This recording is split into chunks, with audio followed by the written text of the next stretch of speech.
Hi everyone, it's your very favorite history teacher. Let me see your transcript. And I'm just coming here with the few words. The last couple of days, a lot of things have been going on. Other cities, Minneapolis, um, Los Angeles, Louisville, Kentucky. Last night, Atlanta. Peaceful, have been rioting. And yesterday, Houston, I was kind of scared because I have friends who are activists and who I support, and especially the Brown Berets, Black Lives Matter, Houston, HOU, and also Black Lives Matter HTX. But Black Lives HOU is the one that organized yesterday's protest. And all the time I was praying for my activist friends, praying for the ones who went out in all those places actually protesting, also for the rioters. And I started thinking about the police had to go out there and do their job, who may identify with what they're doing. The National Guard is now being sent out in Georgia and also Minnesota. Yesterday's Houston protests, compared to other parts of the country, went relatively smooth.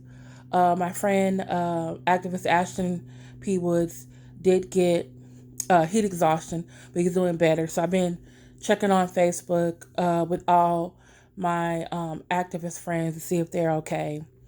Um, and even today, normally I've gone to protests in the past, but now that since I'm a caregiver of my aunt, I can't leave her unattended, for longer periods of time.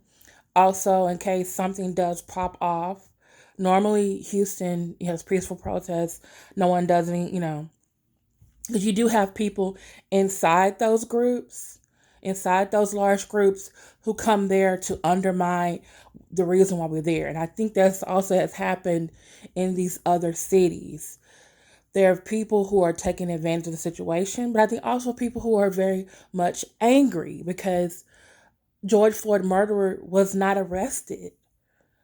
And right now, I think the rioting is still continuing because there are other people who have been cooped up in the house because of Corona, and probably people who want to blame everything, the violence, on the demonstrators, on Black people, on Hispanic people, on Native Americans and Asian people who are in Minnesota, Atlanta, and Los Angeles. Anarchists, uh, white supremacists who want to make the situation bad. They're causing a lot of the damage too. And so I think we have to think about things like that. Um, that there are sometimes people who are undermining the process. But also at the same time, if we look at history, the Boston Massacre, which was one of the causes of the American Revolution, in England is called the Boston Riot. There were women who led bread protest riots during the American Revolution, also during the Civil War. We think of those people as um, not martyrs, but defenders of justice and of freedom. Revolutionaries. Okay, we need to understand those who protested during the American Revolution, during the 50s and 60s, the 20s, especially during the progressive era, and the ones now, those who are peacefully protesting, they are doing something revolutionary as well. They're trying to make change happen. And I don't want you to say, oh, you're saying it's okay for rioting. I'm not saying that. I'm saying that we need to learn from history. We had the Zoot Suit riots in Los Angeles in 1943, the Watts riot in 1966. Detroit and Newark had riots as well, 1967. Okay? Houston and a number of other places after Dr. King died in 1968 had riots. And this is the thing. We have been doing nonviolence for so long. Even before Dr. King came along and said nonviolence, protest, walking, marching, sitting in, trying to vote, you know, petitioning Congress people, sitting on a bus and not moving, taking a knee, not standing for the Pledge of Allegiance. And some of the people in society were not paying attention. Malcolm X has a really famous speech called The Ballot or the Bullet. He basically says to society, America, what do you want? Do you want us to make things violent out of here, use our guns to defend ourselves, and to cause a lot of destruction? Then you need to give us the right to vote. So we can make changes peacefully through the ballot or the bullet, through non-violent means or violent means. Okay? Even Dr. King, after the Watts riot in 1965, he said, a riot is the language of the unheard. America hasn't or refuses to listen to us. So if we are boycotting, if we are voting, serving on juries,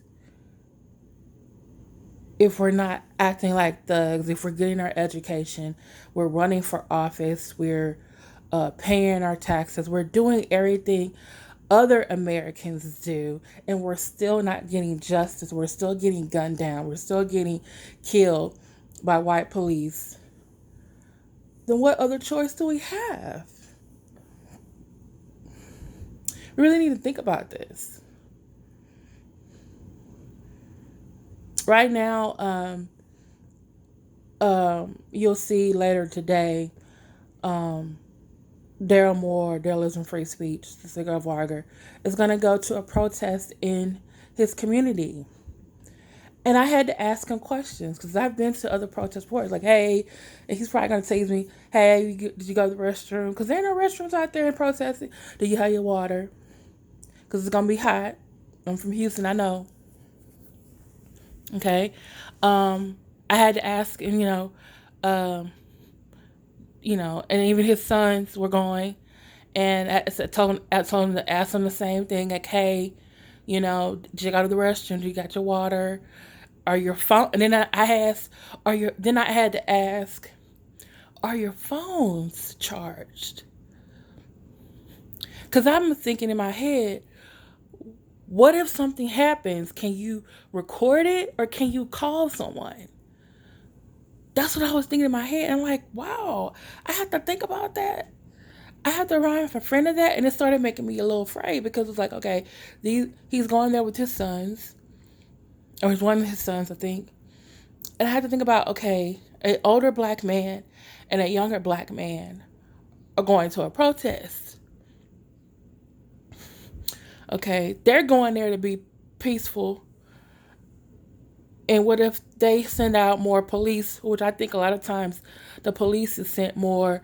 They say maintain law and order, but since the 60s and 70s, the police presence a lot of times makes things worse. There are pictures I can show you from Ferguson where there are people with signs and they have guns pointed at them. Pepper spray, hit it with the batons. And I was thinking this last couple of days, the police, I was thinking, well, could the riots have been avoided? They arrested these people a long time ago. And then I thought Minnesota, and I think even also Atlanta, Minneapolis and Atlanta, compared to other places which didn't have the police presence already stacked up. I think in those cases, those mayors, those individuals probably didn't want to send more police out to make things worse because it was like already worse. And then finally, the National Guard is coming in. And unfortunately, I think our president is making it worse. So if there's looting, there's shooting. Like, wow, private property over people's lives. Like, did you not get what was going on with uh, George Floyd? Like, people are mad and angry. But when there was Charlottesville, everyone was, he was like, oh, there are good people on both sides. You didn't call them thugs. They were dressed in khakis uh, with white torches. What? You know, couple of months, I think it was a couple weeks ago, Michigan, you had a whole bunch of protesters who don't want to wear their mask, who weren't wearing masks, with their guns at the Capitol in Michigan. But you didn't have those thoughts for those people. The police, and the National Guard wasn't brought out for them. Why is it when large crowds of white people, you're not using the same thing? If you noticed last night, you had people going to the White House and protesting. And in those crowds was a lot of white people. They upset with this man too. They got black friends. They have black boyfriends, girlfriends. Some of them are parents of black people. Some of them are real allies. Some of them, not all of them. Some of them I think just don't like him. We're out there.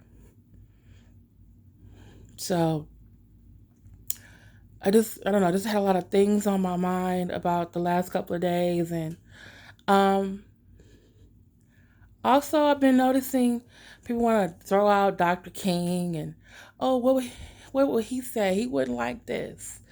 Okay.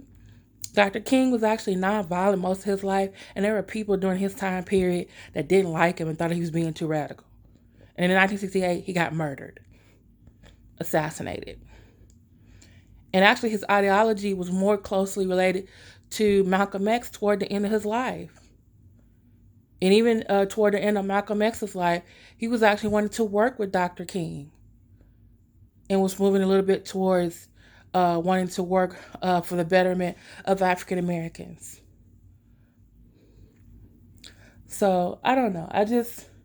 Those of you who are going out there for protests, make sure you go to the restroom, make sure you got your water, your sunblock, your phone is charged. We're praying for you. Let us know how things are going. Okay? If you get arrested, don't say anything. You have the right to remain silent until a lawyer is Fifth Amendment right. Okay? Young people who are my students' age, be safe.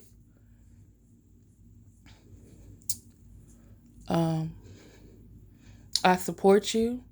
Whoever is protesting, peacefully protesting. And those who get in the crossfires, and those who are not peacefully protesting. I understand. I hear you. I wish there was another way for you to express yourself about what is going on. And those of us out here, I'm going to leave a link in the bio. If you can't go protest, you can petition. You can donate to the family. You can contact the district attorney in Minneapolis, Minnesota, who brings charges against these officers. Right now, only one was arrested. The other three, his accomplices, should be arrested too. Preferably, I think none of them should have got bail. Derek Chauvin got bail, and he shouldn't have. So, y'all continue to pray for all those in these different various cities where protesting and rioting is concerned. Please don't believe everything the regular news tells you. Also, check out Unicorn Riot. This is a series of vloggers who actually go to the places that are and actually show you on the street what's going on, and that they're not always showing you what they're showing you on TV. This is your very favorite history teacher with another historical, personal reflection on the Saturday. Remember, riots, the language of the unheard. We've tried so many ways to be heard. That doesn't mean we can't go back to boycotting, voting, serving on juries, running for office, using more dollars in our own community in places that value us and our dollar. Okay? Y'all have a good day. Bye.